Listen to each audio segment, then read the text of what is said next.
Seorang pemancing sedang asik mempersiapkan kail pancingnya.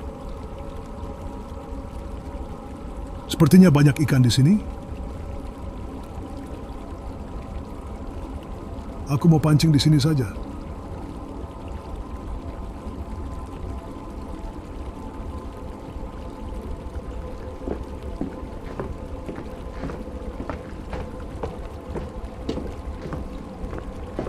Ini tempat yang sempurna untuk memancing.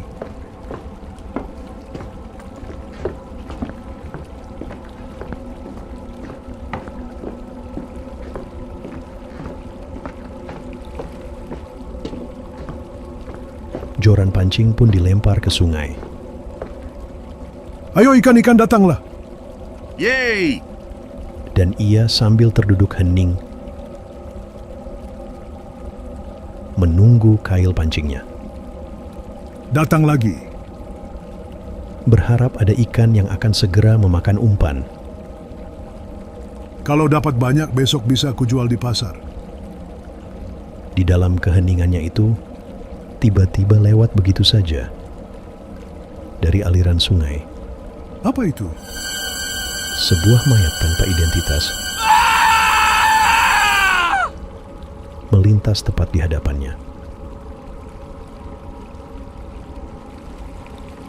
Sontak pemancing itu pun teriak ketakutan dan lari terbirit-birit. Ada mayat dibuang di kali.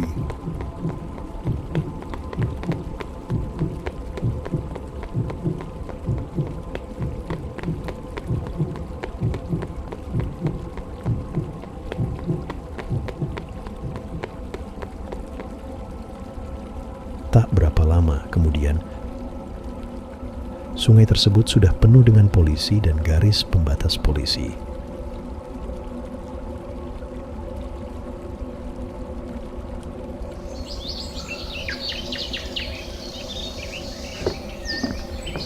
Segera buat laporan dan lakukan investigasi. Siap laksanakan. Kita harus melakukan otopsi dan mencari tahu identitasnya. Lakukan saja.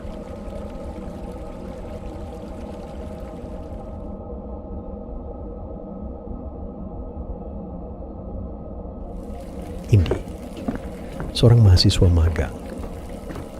Dia adalah calon dokter forensik. Indi berjalan masuk ke ruang mayat.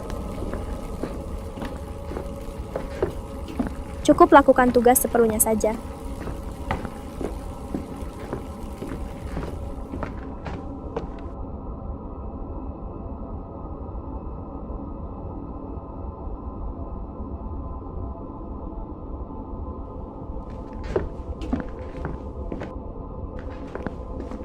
Luka memar akibat pukulan benda tumpul. Dan banyak pukulan. Sesaat Indi menatap sendu ke arah mayat pria parubaya yang hanyut di sungai tersebut. Terhentak Indi masuk ke dimensi lain.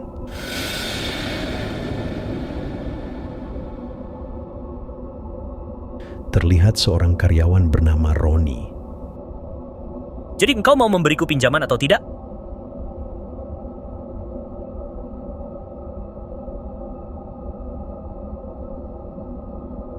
Roni bekerja di kios air isi ulang milik bosnya. Ia sudah bekerja sekitar 5 bulan. Kerja bagus anak muda. Awalnya kerjaannya bagus sesuai dengan arahan sang bos. Kerja.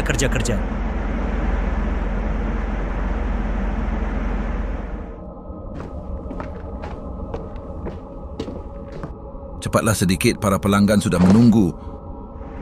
Namun lama-kelamaan, Kerja banting tulang, gajinya sedikit, dasar pelit. Roni mulai berani meminjam uang kepada sang bos secara terus-menerus.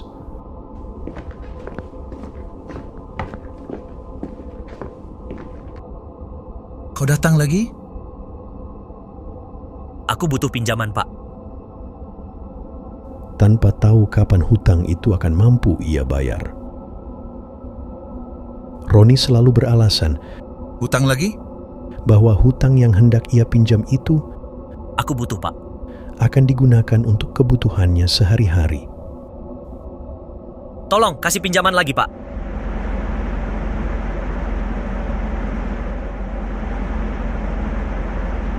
Di malam, terjadi peristiwa mengerikan itu.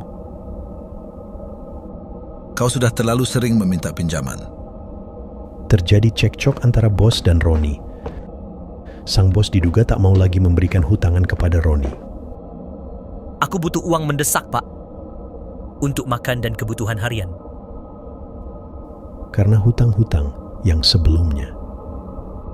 Tak ada satupun yang ia bayar.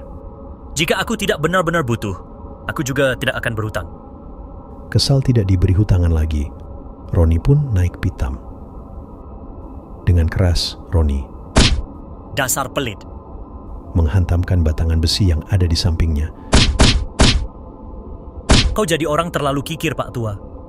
langsung ke kepala bosnya. Hingga sang bos pun langsung tersungkur. Kalian terlalu memeras keringat orang miskin. Ini hukuman yang pantas untuk orang pelit sepertimu.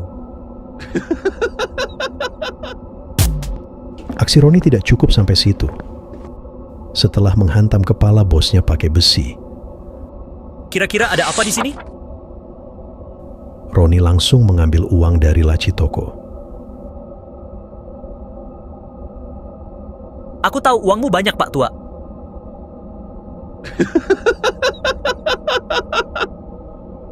Dan ini adalah hasil keringatku semua. Jadi aku boleh menikmatinya. Kemudian Roni pun membungkus mayat bosnya dengan kardus.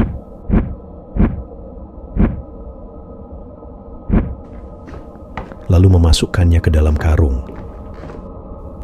Kemudian Roni membopong mayat bosnya, melewati pintu belakang, dengan menggunakan motor yang biasa ia pakai untuk mengantar galon.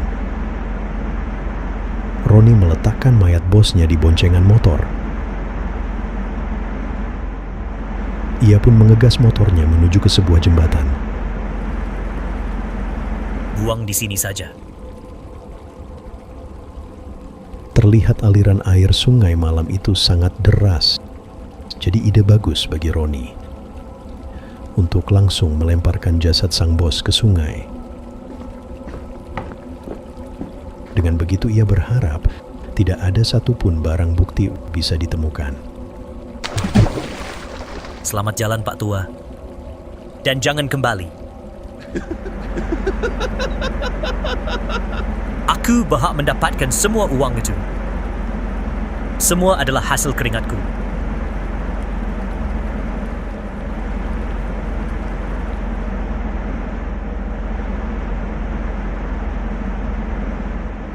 Lalu Roni kembali ke kios.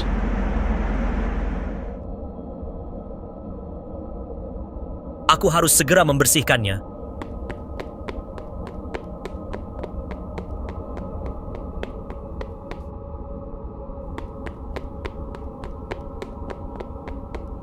Dan membersihkan ceceran darah yang tersisa.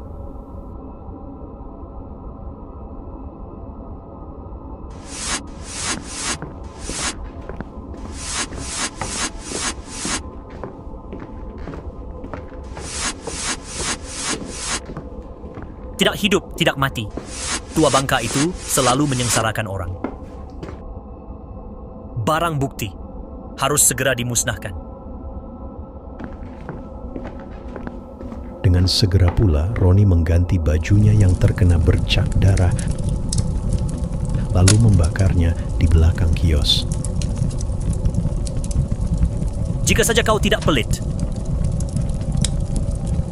semua ini tidak akan terjadi, Pak Tua.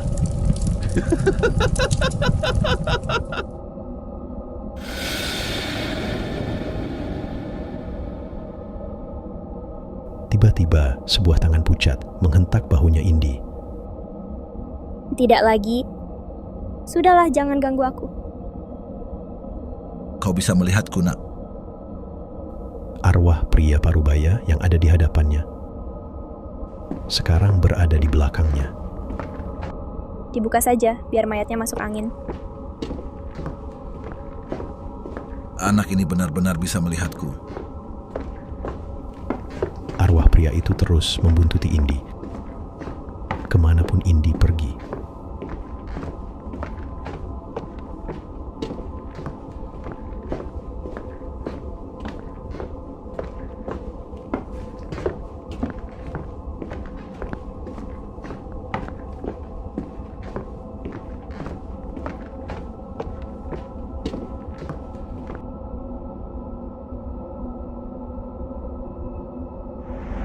Lelah sekali hari ini.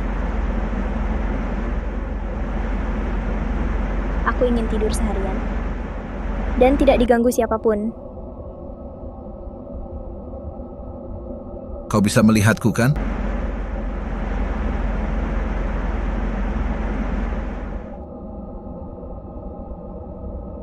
Aku butuh bantuanmu.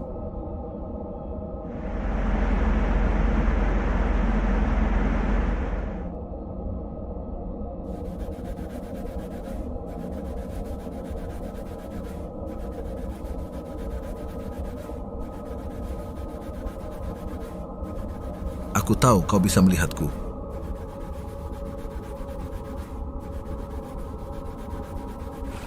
Bantulah aku, nak.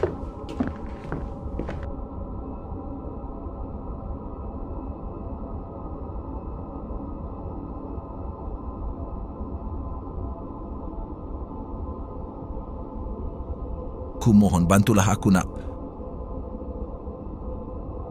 Sebaiknya aku tidur cepat malam ini.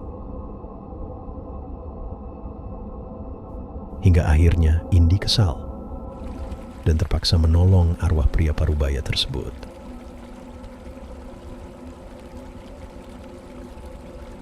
Bantulah aku, nak.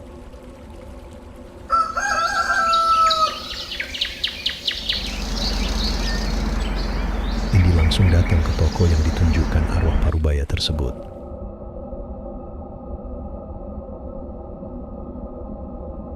Jadi, apa yang harus kulakukan? Benarkah kau akan membantuku?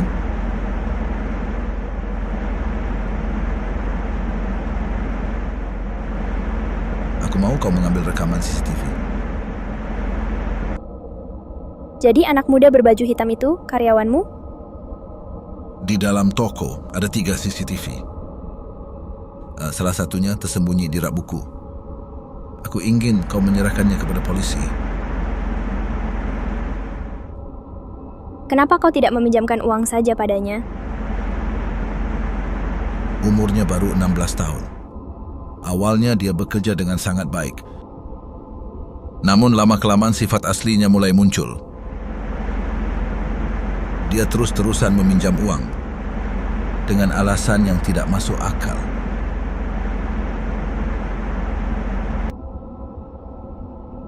Tentu saja toko tersebut tutup dan tidak ada tanda-tanda ada penghuni. Kemudian seorang wanita, yaitu salah satu karyawati di toko tersebut juga, datang menghampiri Indi. Cari siapa? Aku cari kontrakan. Pak Bos sedang pergi keluar kota. Wanita itu mengatakan bahwa bosnya sedang pergi keluar kota. Mungkin baru kembali beberapa hari lagi. Pak Bos selalu membuka toko kalau ada di sini. Di situ ada kamera CCTV. Silahkan diperiksa dulu jika kau berminat untuk mengontrak. Baiklah, aku akan memeriksa beberapa tempat. Baiklah, kabari jika sudah selesai. Yang sengaja dibuat tidak terlihat untuk memantau aktivitas toko. Lalu Indi melihat ke sekeliling dan benar ada CCTV. Seperti yang ditunjukkan oleh arwah pria parubaya tersebut.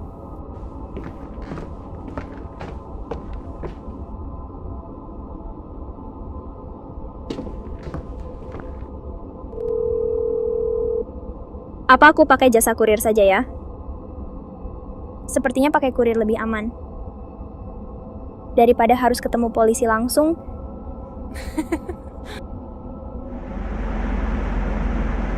Setelah ini selesai, jangan ganggu aku lagi. Baiklah, nona muda.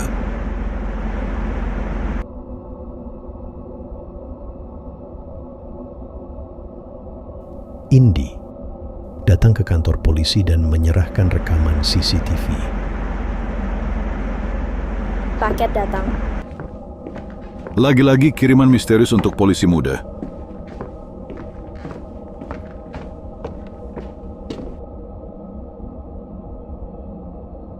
Anak muda, kau tidur di jam kantor? Siap, tidak Pak. Terlihat jelas peristiwa pembunuhan yang dilakukan oleh Roni. Bukankah pria itu mayat yang kita temukan? Ternyata sang bos air isi ulang. Bukannya sedang pergi ke luar kota, melainkan telah meninggal dan mayatnya ditemukan di sungai. Kita harus segera menangkapnya. Siap Pak.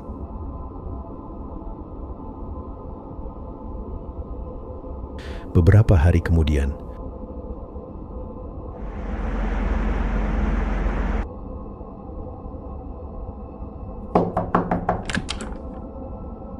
Roni pun segera diringkus oleh pihak kepolisian tanpa bisa melawan. Anda ditangkap.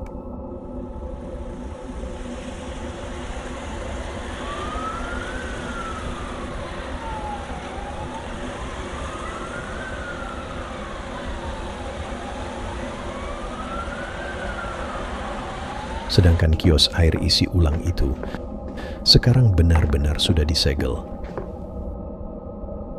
Kasihan sekali, Pak Bos. Kepergiannya sangat mengejutkan.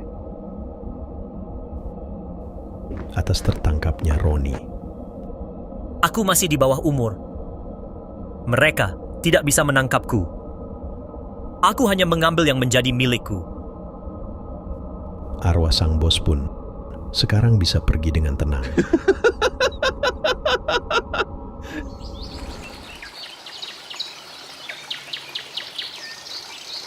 Pagi yang indah, udara yang segar. Terima kasih sudah membantuku. Sekarang aku bisa pergi dengan tenang. Pergilah dengan tenang.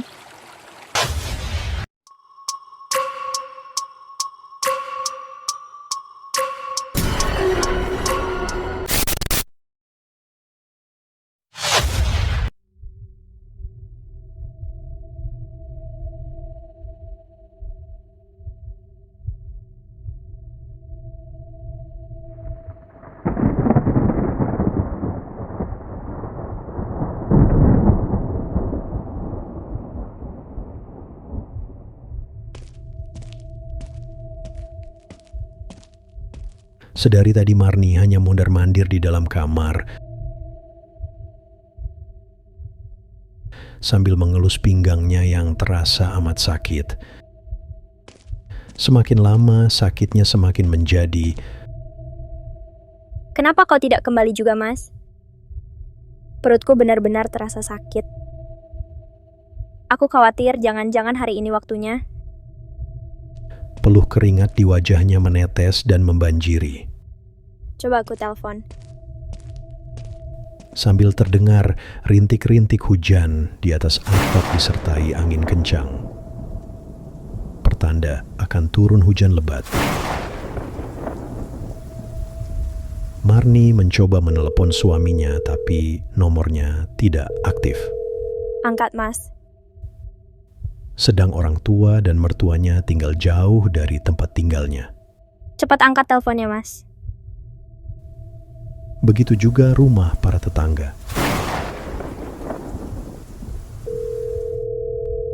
Meski begitu, Marni sadar sang suami memilih lembur bekerja sebagai buruh bangunan di desa terangga untuk mengumpulkan biaya persalinannya nanti.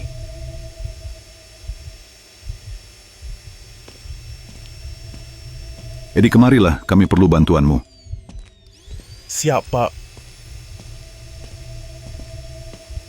Bagaimana keadaan istriku di rumah? Semoga ia baik-baik saja. Ditelepon sekali lagi nomor suaminya. Kenapa tidak kau angkat juga, Mas? Yang masih tetap tidak aktif.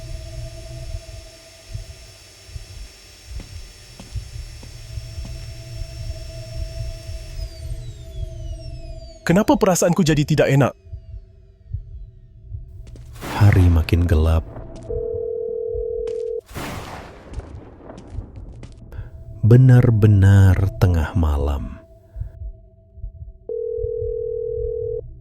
Bagaimana kalau aku benar-benar akan melahirkan sekarang?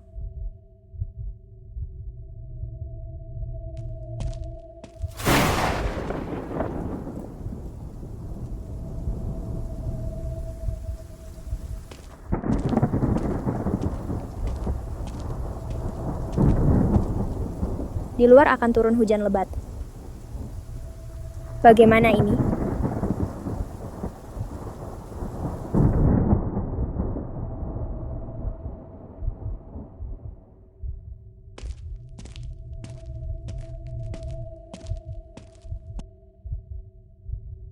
Perutku benar-benar terasa sakit. Tiba-tiba terasa seperti ada yang pecah di sela-sela pahanya. Apa ini? Sudah bisa dipastikan itu suara air ketuban yang sudah pecah. Aku benar-benar akan melahirkan sekarang? Dan artinya, anak Marni harus segera dilahirkan. Aku harus segera mencari bantuan keluar.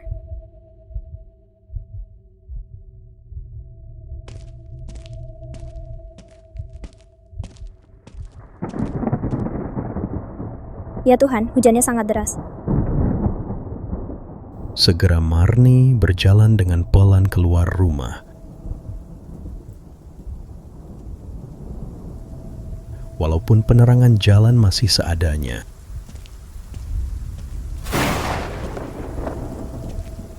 tetap dipaksakan berjalan sendiri.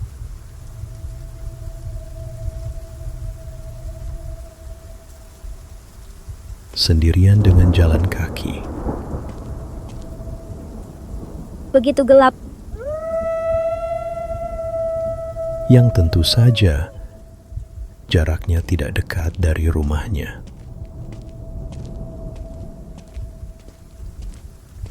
Sekeliling sangat sepi. Jalanan gelap.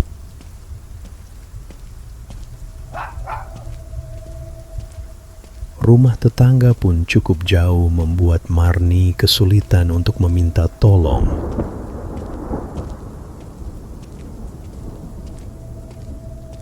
Tuhan lindungilah aku dan juga bayiku.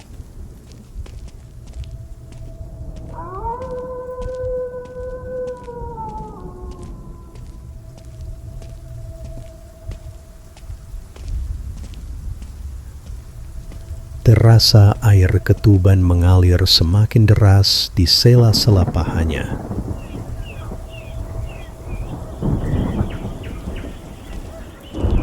Suara hewan malam saling bersahutan.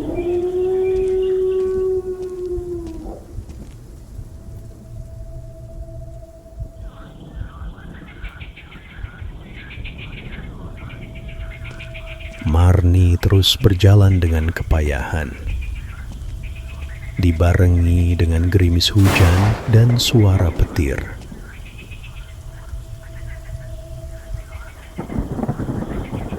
Meski kesakitan, Sakit sekali ya Tuhan. tetap dilangkahkan kakinya seraya mengelus perut besarnya.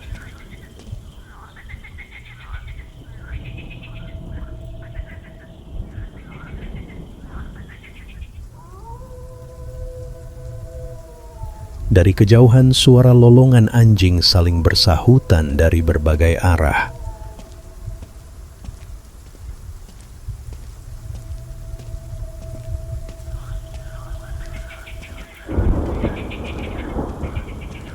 Tiba-tiba di belakangnya terdengar bunyi rem kendaraan berhenti. Seorang bapak parubaya menghentikan laju becaknya. Naiklah nak, biar bapak antar ke rumah sakit. Tanpa pikir panjang, dilangkahkan kakinya memasuki becak. Untung saja Bapak lewat sini. Karena Marni juga tidak sanggup lagi berjalan.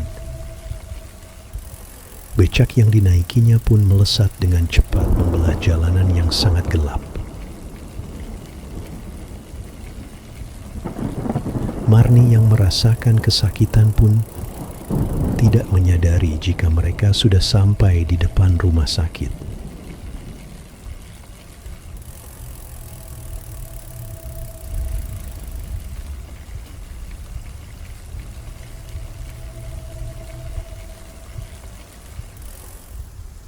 Sudah sampai. Dibacanya dengan pelan. Papan yang terpampang di depan rumah sakit. Marni pun turun dengan perlahan menuruni becak. Tidak peduli lagi dengan kejanggalan yang ia rasakan. Dan bahkan belum sempat Marni mengucapkan terima kasih. Si bapak tukang becak sudah menghilang. Kemana bapak becak itu? Dan melihat tampak seorang laki-laki memegang kursi roda dengan senyumnya. Kemarilah, Bu. Sambil didorong dengan kursi roda. Untung tepat waktu. Marni melewati lorong-lorong rumah sakit. Siapa mereka? Banyak ibu-ibu yang memakai kebaya. Mereka pun menghentikan aktivitas mereka dan fokus menatap ke arah Marni dengan tatapan dingin. Semoga bayiku bisa lahir dengan mudah. Kami akan membantu persalinanmu. Marni langsung didorong masuk ke dalam kamar bersalin.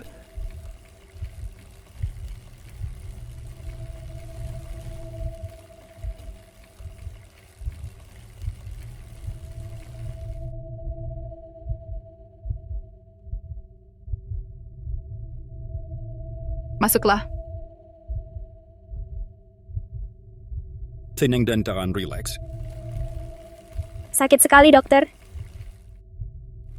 Ikuti aba-abaku dan atur nafas.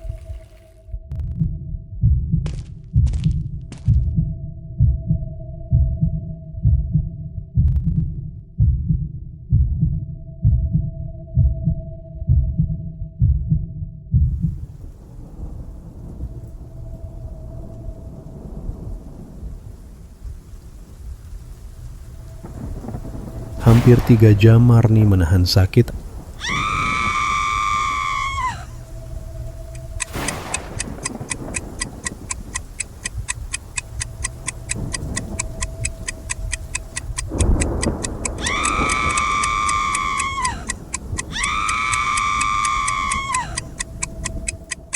Akhirnya anaknya pun lahir dengan selamat.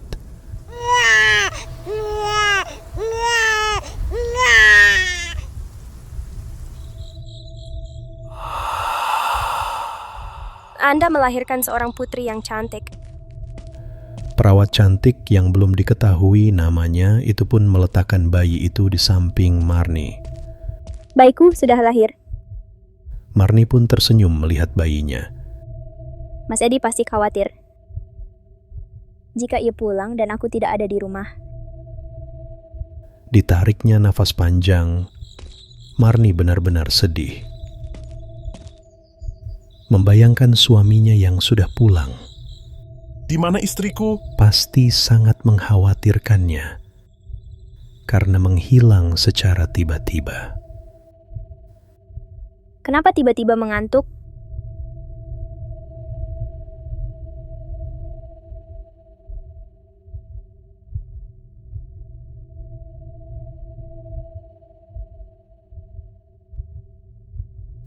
Sayup-sayup terdengar suara seseorang saling bersahutan.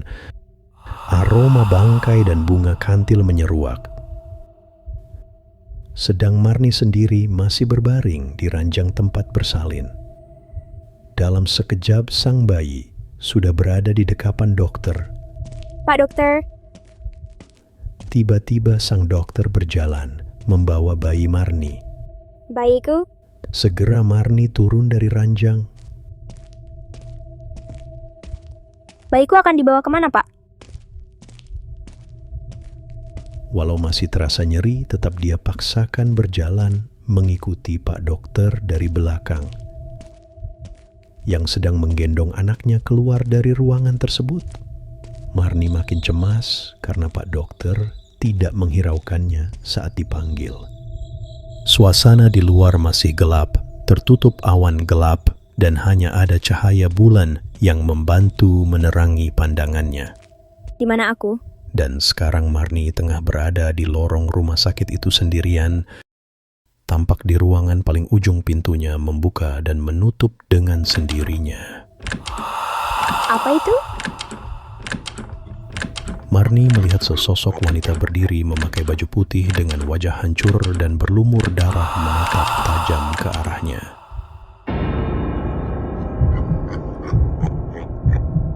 Berjalan pelan dan semakin lama semakin mendekat.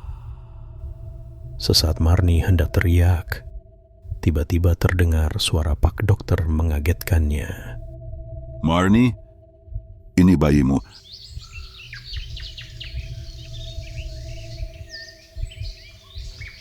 Terdengar suara kakek-kakek membangunkan Marni dari pingsannya. Bangunlah, nak. Dibukalah perlahan matanya dengan perlahan. Sadarlah, nak. Buka matamu. Tiba-tiba suara tangis bayinya terdengar nyaring. Bayiku? Tempat apa ini? Kuburan? Kenapa aku ada di sini? Tampak kakek tua berambut putih menatap kasihan ke arah Marni. Sadarlah, nak. Marni menoleh dan meraih bayinya. Kalian sudah aman sekarang. Sambil menimang bayinya, perlahan Marni melihat ke segala penjuru arah. Bagaimana bisa aku ada di sini? Tidak usah takut. Di mana rumahmu? Biar bapak bantu pulang. Marni benar-benar kaget setengah mati. Marni terdiam sesaat karena merasa syok. Ternyata banyak gundukan tanah dan batu-batu nisan berjajar di depannya. Sang kakek tua, sang penggali kubur di pemakaman tersebut, lekas membantu Marni untuk berdiri.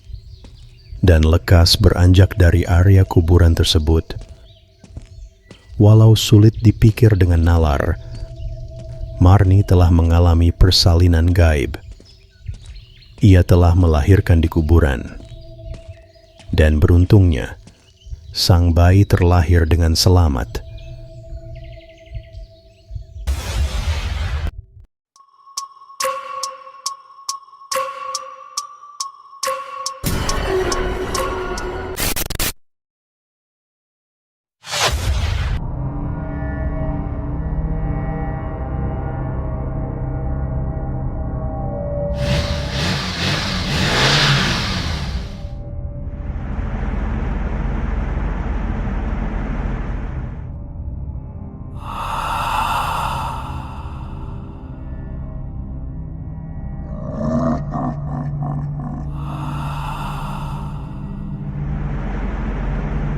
Malam ini adalah tugas Suryo jaga malam. Jatah jaga malam lagi. Suryo adalah penjaga pabrik yang bertugas mengecek keadaan pabrik dan sekaligus absen malam.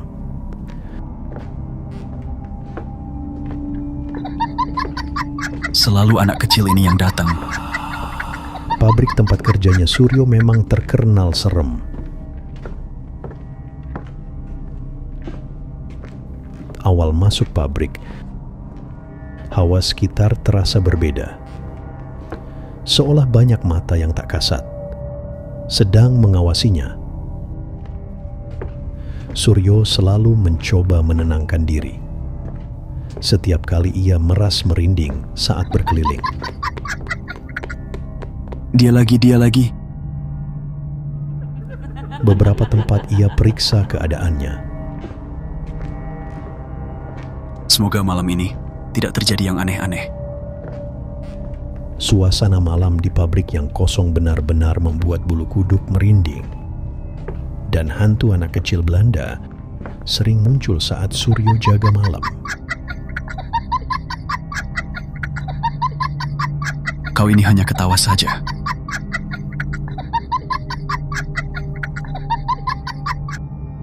Namun Suryo selalu berusaha mengabaikannya. semua tempat terlihat aman dan terkendali. Meski para hantu terus menampakkan diri. Tertawa terus, padahal tidak ada yang lucu. Hingga akhirnya, tiba-tiba terdengar suara barang terjatuh dari ruang penyimpanan. Suryo pun lekas berlari untuk mengecek keadaan.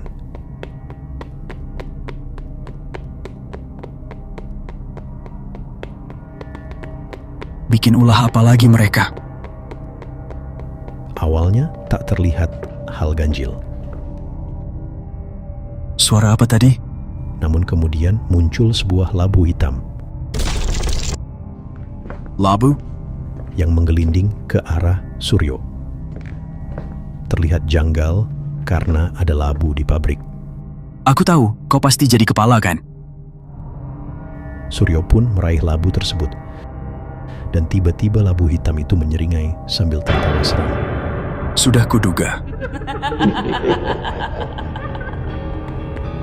Suryo pun langsung lari karena panik. Kepala labu itu terus mengejarnya sambil cekikikan. Suryo terus berlari dan berlari.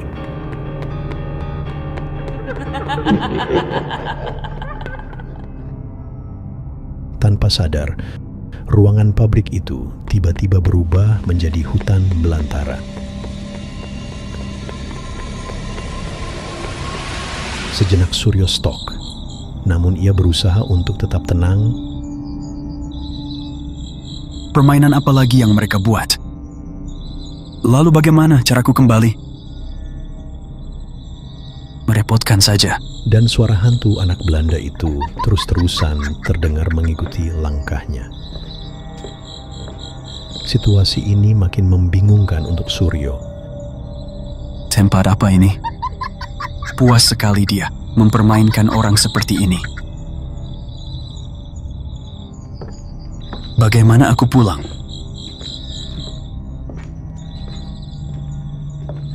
Hingga kemunculan sebuah eskalator besar yang sedang sibuk menggali tanah. Pertunjukan apa lagi ini? Kemudian menghilang begitu saja.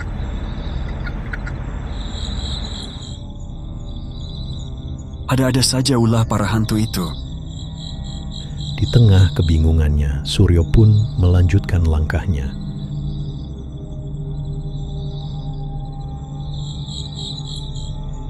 Sekarang apa yang harus kulakukan?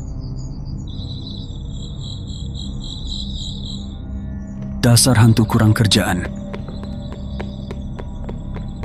Terlihat lagi eskalator menggali tanah di daerah pemukiman warga.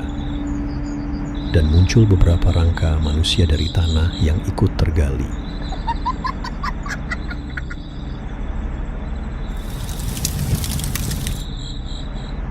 Apa maksud semua ini? Hingga akhirnya galian tanah itu berubah menjadi pemakaman dan akhirnya berubah lagi menjadi rangka bangunan pabrik tempat ia bekerja. Apakah sudah selesai?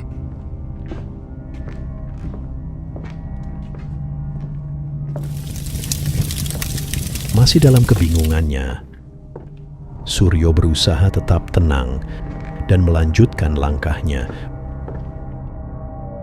Apakah sudah benar kembali ke pabrik? Di mana para hantu kurang kerjaan itu? Ya, apakah sudah selesai bermainnya? Untuk memeriksa ruangan lainnya,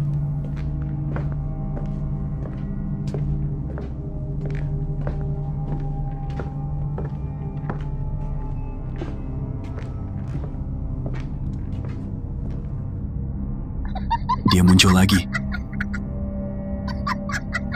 bahkan saat ia memeriksa bagian luar gedung pabrik,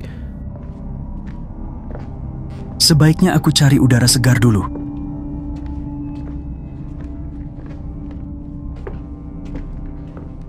Sepertinya di sini aman. para hantu itu pun terus-terusan mengikutinya. Tiba-tiba perasaanku jadi tidak enak. Mereka mengikutiku.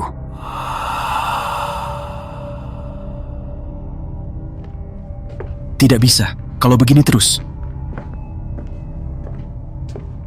Aku butuh kopi dan gorengan.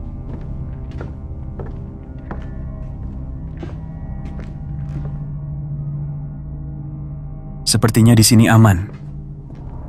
Tak tahan lagi, akhirnya Suryo menelpon temannya agar datang untuk menemaninya jaga malam ini. Halo bro, aku butuh bantuanmu malam ini. Cepatlah datang. Baiklah, aku akan segera ke sana.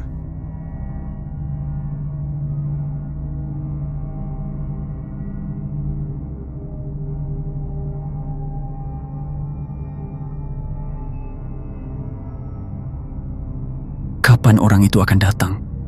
Aku sudah mulai bosan dan mengantuk. Karena bosan menunggu, akhirnya Suryo pun ketiduran. Beberapa hantu berusaha menjahili Suryo saat tertidur lelap.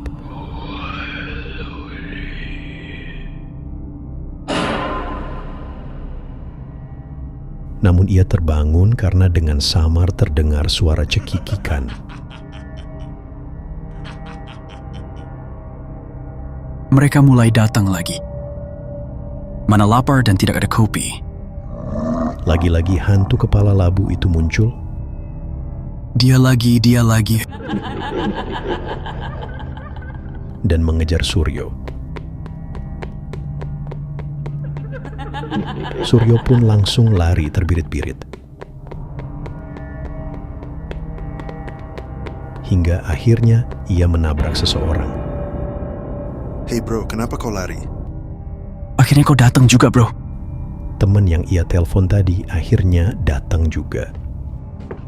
Temannya bercerita kalau memang banyak hantu di pabrik tersebut. Sudah cukup soal hantu.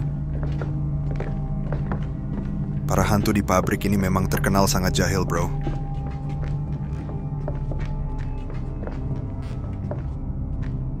Aku mengantuk. Benar-benar butuh kopi. Pergilah cari kopi, sekalian gorengan, bro. Bosan dengan hantu, akhirnya Suryo memutuskan untuk pergi beli kopi dulu. Aku cari kopi dulu lah. Cerita kelam tentang pabrik ini kenapa banyak hantu? Karena memang pabrik ini dibangun di atas tanah pemakaman dan rumah para warga yang digusur paksa. Bahkan banyak tulang belulang yang tidak dikuburkan lagi dengan layak. Hal itulah yang membuat para arwah marah dan sering meneror para pegawai pabrik.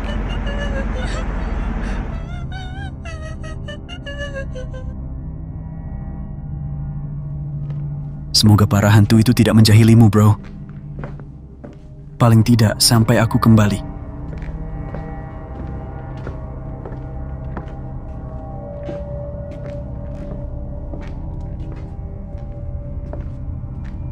Saat keluar gedung pabrik, tiba-tiba tampak sebuah pohon pepaya yang berbuah lebat. Sejak kapan ada pohon pepaya di sini? Padahal Suryo merasa pohon pepaya tersebut tidak ada sebelumnya. Karena buahnya begitu banyak, Suryo tergoda untuk mengambilnya sebagai teman minum kopi nanti. Kalau ku ambil beberapa tidak apa-apa kan?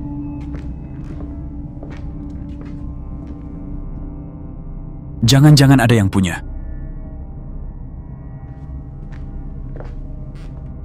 Buahnya banyak, kalau ku ambil satu tidak akan ketahuan kan? Bukan milik para hantu itu kan? Sesaat Suryo hendak memetik. Ambil saja, siapa cepat dia dapat. Ambil 1, 2 juga boleh. Tiba-tiba pohon pepaya itu berubah menjadi kuntilanak. Ambil 3 juga boleh kan? Dan berubah lagi menjadi hantu kepala labu. Dasar hantu kurang kerjaan. yang terus mengejarnya sambil cekikikan dengan menyeramkan.